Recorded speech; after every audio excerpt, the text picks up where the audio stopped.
je suis allé en Amazonie pour essayer de montrer que les indigènes amazoniens utilisaient leurs forêts rationnellement et méritaient donc le droit de posséder leur territoire.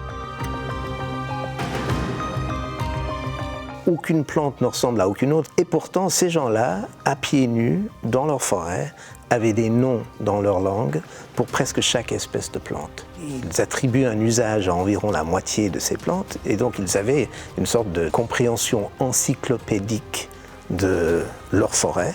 Ils disaient donc qu'ils tiraient de l'information vérifiable de leurs hallucinations.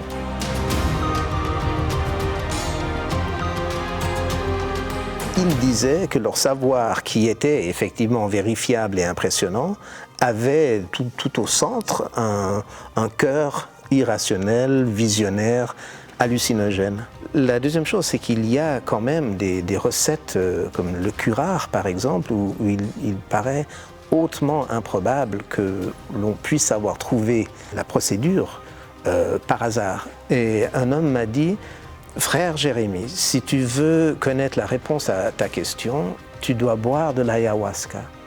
C'est la télévision de la forêt. Ça te permet de voir des images et d'apprendre des choses. C'était la première fois de ma vie que je me sentais comme faisant partie de la nature.